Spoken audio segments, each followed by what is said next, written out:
Taimiyah menjelaskan fata'dimul maulid wattikhaduhu mausiman qad yaf'aluhu ba'dun nas wa yakunu fihi ajrun azimun. Melaksanakan maulid Nabi dan membuatnya secara reguler, secara musiman, seperti Mas Bro ini setiap tahun 40 malam berkeliling musiman, terkadang memang dilakukan oleh sebagian manusia, kata Imam Ibnu Taimiyah, dan di dalamnya wa yakunu fihi ajrun azim, terdapat pahala yang sangat besar. Kenapa? Kata Imam Ibnu Taimiyah, li husni qasdihi wa ta'zimihi li Rasulillah sallallahu alaihi wasallam. Karena terdapat niat yang baik, maksud yang baik, dan tujuan untuk memuliakan Kanjeng Nabi Muhammad sallallahu alaihi wasallam.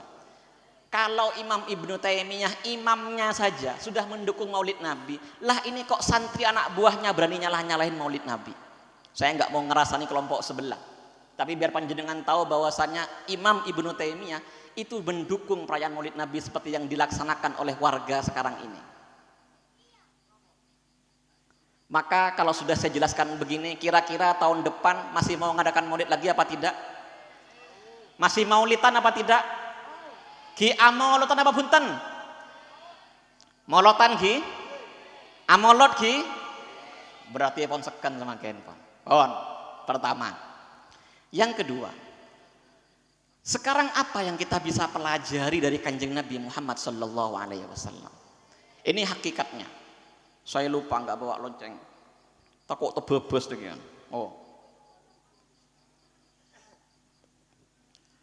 Yang pertama, Kanjeng Nabi itu sudah diangkat menjadi nabi, sudah diinfokan bahwasannya akan jadi nabi itu sebelum Nabi lahir.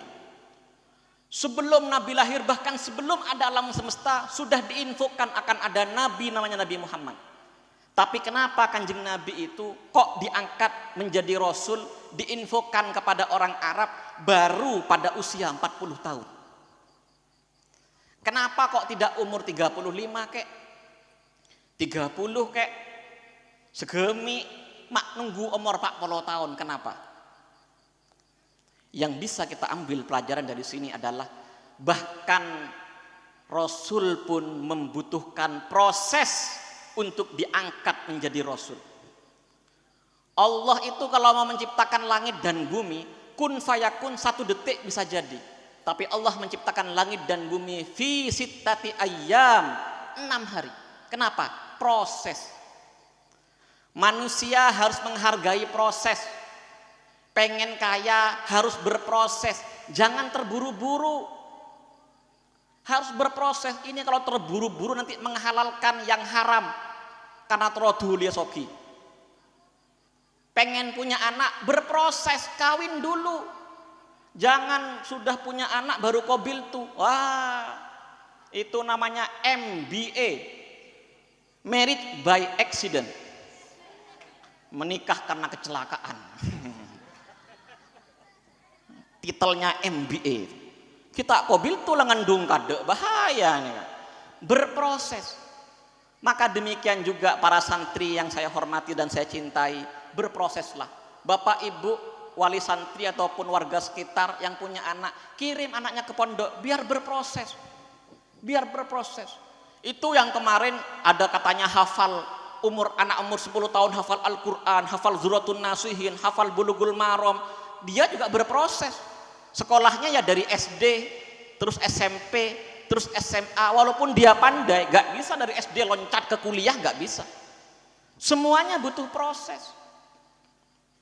10 tahun, tapi saya kaget juga beritanya. Umur 10 tahun loh, sudah hafal Alfiyah, hafal Al-Quran 30 juz, bukan juz 30. Kalau saya dan panjenengan yang juz 30, itu pun lek tepalek ya. Bulughul Maram, Dzurratun Nasin, hafal semuanya anak umur 10 tahun. Kula sareng panjenengan umur tak etemo maca Yasin aleng-leng tak remare. Maca surat Qul ya ayyuhal kafirun niku lho aleng-leng ja ma tadalakum dinukum waliyadin la abudu ma ta'budun wala nabitu ma ta'budun la antum ta'budun wala dimalakum dinukum waliyadin ma tak dulu etemo. Aoleng tak remare. Anak-anak umur 10 tahun sudah bisa, tapi itu pun butuh proses. Butuh proses. Ini saya bilangin Bapak dan Ibu biar paham dan santri-santri biar semakin mantap untuk mondok. Kalau cuman ilmu, kalau cuman knowledge, kalau kata bahasa Inggrisnya, kalau cuman ilmun atau ulum bahkan, apa yang nggak ada di sini? Mau minta tafsir apa? Mau minta kitab hadis apa yang nggak ada di sini? Mau minta kitab apa yang nggak ada di sini? Semuanya ada kalau cuman ilmu itu. Apalagi sekarang ada masyayikh al-allamah, Google, al-syekh al-allamah, al-faqih, al-muhaddis, al-fadil, Google. Apa yang nggak ada? Tapi kalau panjenengan nggak mondok, wahai anak-anakku, wahai bapak ibu, kalau panjenengan punya anak kok nggak dimondokkan, yang paling penting bukan ilmunya bapak dan ibu, tapi sambungan. Namanya dalam ilmu hadis sanad atau isnad. Nyambungnya ini loh, sambungannya ini loh yang penting. Kalau cuman ilmunya gak usah kemana-mana, duduk manis di kamar bisa belajar. Tapi kalau gak punya guru namanya gak punya sambungan. Kalau gak punya sambungan gak bakal dapat barokah. Barokah itu apa sih kok diomongin terus barokah, barokah, barokah. Barokah itu memang susah dijelaskan tapi fakta terjadi.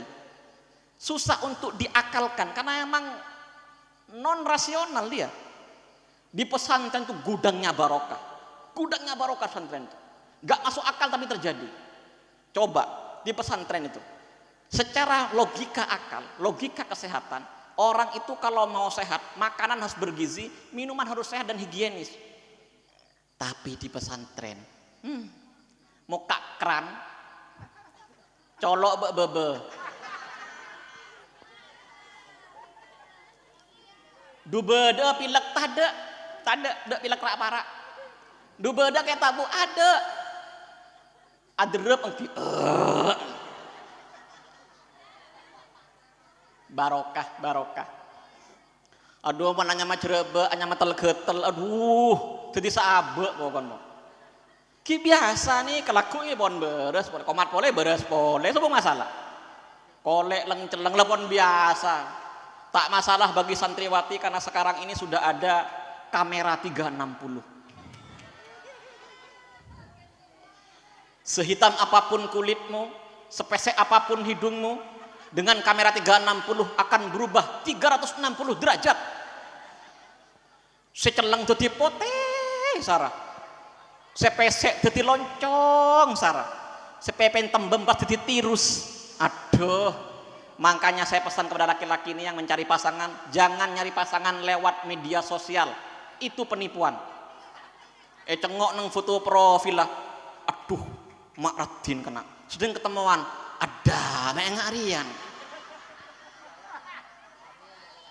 Hati-hati. Nyari pacar itu waduh sudah. Jangan nyari pasangan, jangan nyari istri lewat Facebook. Nanti ketemunya adu ada itu. Sama demikian juga cewek-cewek, mbak-mbak ini kalau nyari suami, saya tahu panjenengan pingin yang supaya suaminya dapat bertanggung jawab, minimal dia punya mobil. Saya tahu. Pasti cita-citanya ya kalau bisa suami saya punya mobil lah. Saya sih nggak nyari yang bagaimana, cuman yang ingin punya kepribadian, mobil pribadi, rumah pribadi, tabungan pribadi.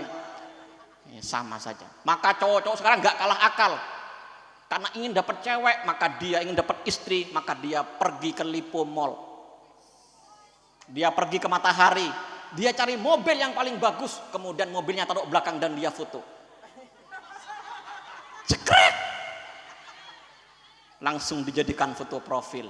Orang menganggapnya itu mobilnya sendiri, padahal kalau nginjem foto tok. Janjian mon-temon motoron dari lin. Jero tak jero sampean. Abah teman semakin aneh Joko anak semakin.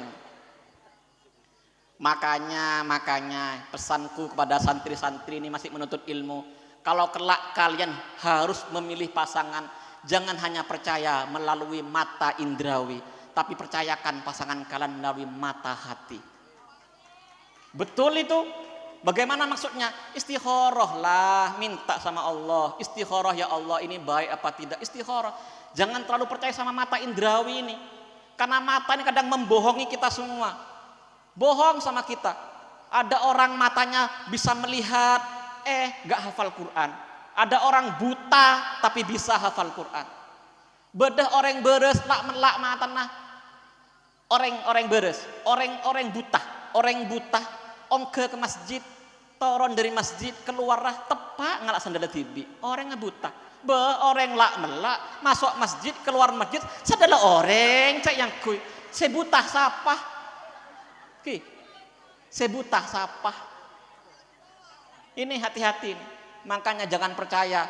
Logika cinta yang paling benar adalah logika cinta kepada Kanjeng Nabi Muhammad sallallahu alaihi wasallam.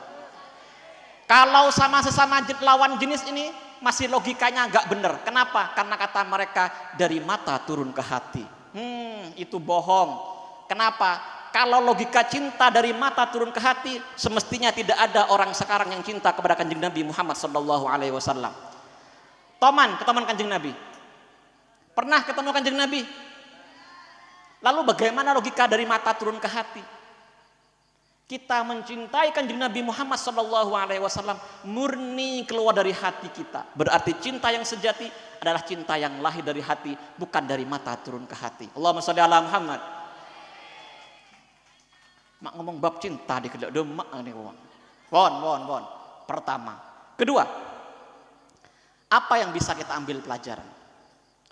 Kanjeng Nabi itu orangnya hebat, orangnya baik, orangnya suka tersenyum, orangnya pemaaf. Bukan hanya faktor memang pribadinya yang baik, tapi juga didukung oleh lingkungan, albiah, didukung oleh keluarga yang juga mendukung kepribadian Kanjeng Nabi Muhammad sallallahu alaihi wasallam. Coba pada masa itu nama-nama orang pada masa jahiliyah itu kan biasanya Abdul Manaf, Abdul Muttalib, Abdul Syams, Abdul Lata, Abdul Uzza. Ini kok ada satu orang laki-laki namanya Abdullah. Bapaknya Nabi loh, Abdullah. Ini lain sendiri ini orang ini. Ibunya namanya Aminah. Loh, kok bagus namanya Aminah. Yang menyusui namanya Halimah. Jadi Kanjeng Nabi ini memang lahir dalam lingkungan keluarga yang baik. Bahkan kalau mau ditarik ke atas, Kanjeng Nabi itu bujun. Nah, apa yang jawabannya bujun nih? Lebih atas boleh, kurang atas. Tangganya Kanjeng Nabi itu Nabiullah Ibrahim Khalilullah alaihi salam. Itu orang yang paling dermawan luar biasa. Noron ke Kanjeng Nabi. Maka rumusnya apa? Kalau panjenengan pengen punya anak yang baik, rumusnya satu, jadilah orang baik. Kalau ingin punya anak yang rukun, rumusnya satu, binalah keluarga panjenengan menjadi keluarga yang rukun. Kalau ingin punya anak rajin baca sholawat, rumusnya satu, contohkan dan bacalah sholawat. Kalau ingin anaknya rajin hadir ke majelis sholawat, beri contoh. Karena ma fil aba fil abna. Apa-apa yang dilakukan oleh bapak ibu akan turun kepada anak. Kalau bahasa Maduranya, ma fil aba fil abna. Apa-apa sekala kau abe, turun ke anak. Kata pepatah bahasa Indonesia, buah itu tidak akan jatuh jauh dari pohonnya. Tidak akan jatuh jauh dari pohonnya. Maka tolong ngas teteh. Bapak ibu kalau memilih menantu jangan hanya milih kayanya. Jangan hanya milih materinya besar apa tidak, tapi pilih agamanya. Karena akan menurunkan anak yang baik atau tidak tergantung dari bagaimana bapak ibunya. Jek semangken enten celok kiai kantoh Pak masuk kula beda parlona kasambian engki kiai. Anan panjenengan kan bini Pak engki. Tero pelaki ya nikah beda salah setong orang kiai pasera kadang tuh naika guru dininya langsung mata polanya saya minta karo guru dininya tandi sertifikasi guru dininya hari ya pas gaji berempat karo guru dininya pas alasan ke kiai abdi naki istihoro kade aro gaya karo gaya tak kira terima lah mun ngucap istihoro kade tak kira terima gaya ongguan telo area beliki ngocak katipan apa Pak cangkolan kayak seporana keluar mempeh dari mempeh peteng pas aku cak peteng bulan guru dini ya peteng dia ya nodo sedol pas kiana ngomong pas ngebeda kiana nikah beda boleh saya minta serah nikah anan pengusaha mengkocak anan pengusaha pas langsung atanya pas bila saya kecombok ada pas saya istihoroh pas bila saya kecombok aja ini yang bahaya Ini yang bahaya pada masa kali ini. Makanya kata Al-Imam Ibnul Qayyim Al-Jauzi, ada 4 perkara. Manidda'a arba'an min ghairi arba'in fahuwa kadzab. Kalau ada orang dia menyatakan 4 hal tapi tidak melaksanakan 4 hal, maka dia bohong. Di antaranya apa? Kata Al-Imam Ibnul Qayyim, bukan kata saya ini. Manidda'a hubba Rasulillah sallallahu alaihi wasallam. Barang siapa yang mengaku, menyatakan cinta pada Rasulullah. Oh iya dong, harus ada bukti dong. Cinta kok tanpa bukti itu kan hanya lip service. Manis di mulut tapi tiada bukti. Hanya janji-janji saja, tiada realisasi. Oh itu kata anak kuliahan begitu. Maka cinta itu butuh yang namanya bukti. Apa buktinya kata Imam Ibnu Qayyim kalau kamu cinta sama Rasulullah? Buktinya manidda'a hubba Rasulillah walam yujalis al-fuqara wal masakin fahuwa kadzab. Kalau ada orang ngaku cinta Rasulullah tapi tidak mau berteman, tidak mau nongkrong, tidak mau menyantuni orang fakir, orang miskin, fahuwa kadzab, maka dia pembohong. Ternyata Imam Ibnu Qayyim menyatakan di antara bukti orang yang mencintai Rasulullah adalah suka nongkrong dengan orang fuqara wal masakin. Saya berpikir nih, kenapa kok Kanjeng Nabi ini kok nyuruh temanan sama orang fuqara wal masakin? Ternyata karena mun orang sogi tak usah kancain pun banyak kancan nah. Mun orang sogi tak usah kancain banyak kancan nah. Engki napa engki? Mun orang melarat tak kancain sambian saja tidak kancan nah. 1, 2. Orang sogi be orang melarat. Kalau dipikir-pikir itu lebih berani orang melarat daripada orang sogi. Tembokan Roma segi tegi, pagar alas depan belakang pinggir kanan kiri, biasanya orang miskin apa orang kaya? Orang sogi tembokan orang melarat nih kah? Sobung nebung tembok sekali nih kah? Aman. Bengalan yang melarat, luar biasa bengalan. Sambian entar kereng melarat. Kalau 12 malam minta tolong, deg-deg lah bang. Yu tolongin yu reng melarat. Buka aki lah bang napa enten? Buka aki pacet bagus reng melarat nih. Coba entar kereng soki. Buka tolong. Pakai gereng potong lanang sampe entar kereng buka aki. Sangku maling sampean bi orang ini kan. Siapa maling kok? Tak kayak pakai togel tak kereng buka aki. Bagus reng melarat nih. Saya sekut ngaleh kubur orang mate, reng melarat apa reng soki? Reng melarat, aduh mereng soki karo ting-tingan, kurang dalam ya. Mak da iya jeung beri rokok, ya rokok, mare pun nyengke. Ini kan mereng soki nih. Maka jangan sekali-kali meremehkan orang fuqara wal masakin. Itu adalah bukti cinta kita kepada Rasulullah sallallahu alaihi wasallam. Allahumma shalli ala Muhammad. Kalau kita cinta sama Kanjeng Nabi, tentu kita pengen ketemu sama Kanjeng Nabi. Kalau kita cinta sama Allah, tentu kita pengen ketemu sama Allah. Betul? Yang di sini ini ada tidak yang mengaku cinta sama Kanjeng Nabi? Cinta? Cinta sama Kanjeng Nabi? Cinta sama Allah? Saya minta buktinya habis ini. Ada pertanyaannya. Orang kalau cinta itu pasti memiliki rasa rindu. Orang kalau rindu pasti pengen bertemu. Tiada obat rindu kecuali pertemuan. Maka orang yang merindukan Allah, orang yang merindukan Rasulullah pasti pengen ketemu. Kapan ketemunya? Jalur tercepatnya adalah kalau sudah mati. Jalur tercepat. Sampeyan pun orang bagus, mate ketemuan sama Rasulullah, ketemuan sama Allah. Maka kata ada kaul yang mengatakan al mautu tamamun ni'mah. Mati itu kenikmatan yang sempurna. Kenapa? Karena melalui kematian kita bisa bertemu dengan kekasih kita. Kita bisa bertemu dengan Allah. Kita bisa bertemu dengan Rasulullah. Orang iman hidup senang, mati tambah senang. Orang iman hidup bahagia, mati tambah bahagia. Pertanyaannya tadi yang mengaku cinta sama Allah Rasulullah, milih hidup apa milih mati? Senang hidup apa senang mati?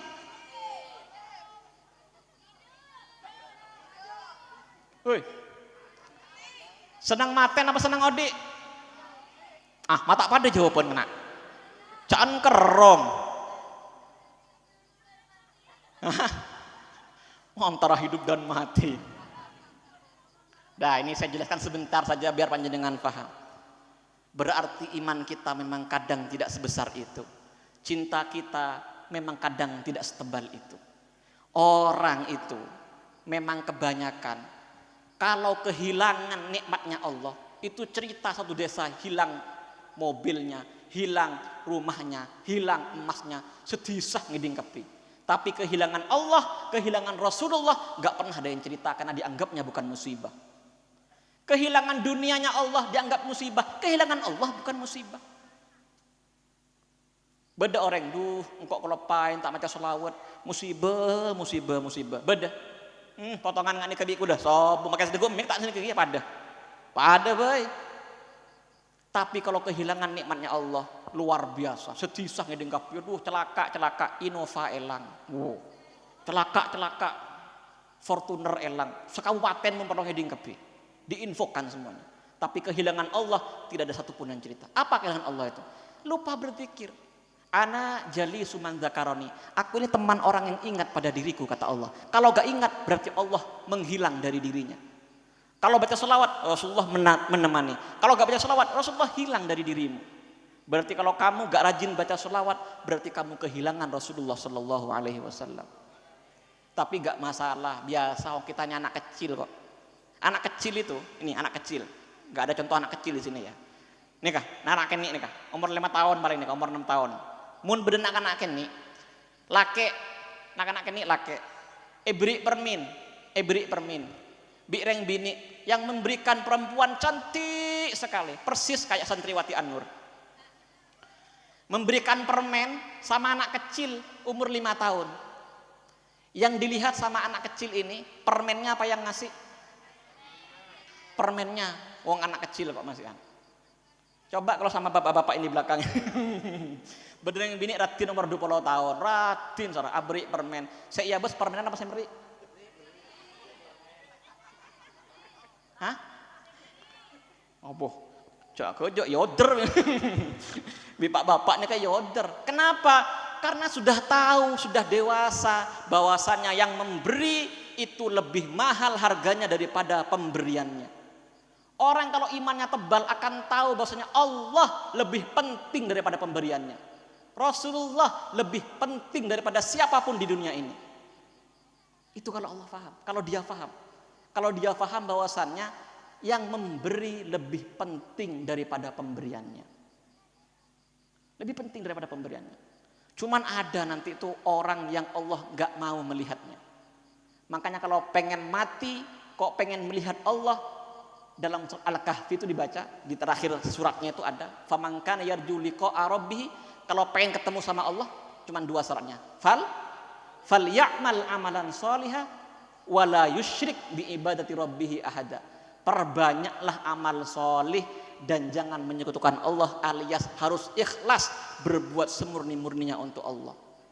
Allahumma shalli ala Muhammad. Impon malar mekeh rabunah adjunan abdinah, pertemuan kita di sini ini sekali lagi membawa pertemuan yang rahmat bagi kita semuanya. Menebalkan rasa cinta kita, gembira kita dan kelahiran Nabiullah Muhammad sallallahu alaihi wasallam. Dan mudah-mudahan sekali lagi kita tidak hanya berkumpul di dunianya Allah, tapi kelak akan dikumpulkan bersama kanjeng Nabi Muhammad sallallahu alaihi wasallam di surganya Allah Subhanahu wa taala. Amin Allahumma. Banyak kata dari saya, tentu banyak salah, mohon dimaafkan atas kesalahan tersebut.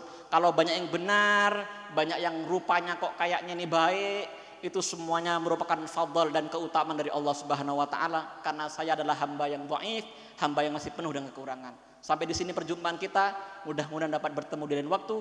Ihdinas siratal mustaqim. Wassalamualaikum warahmatullahi wabarakatuh.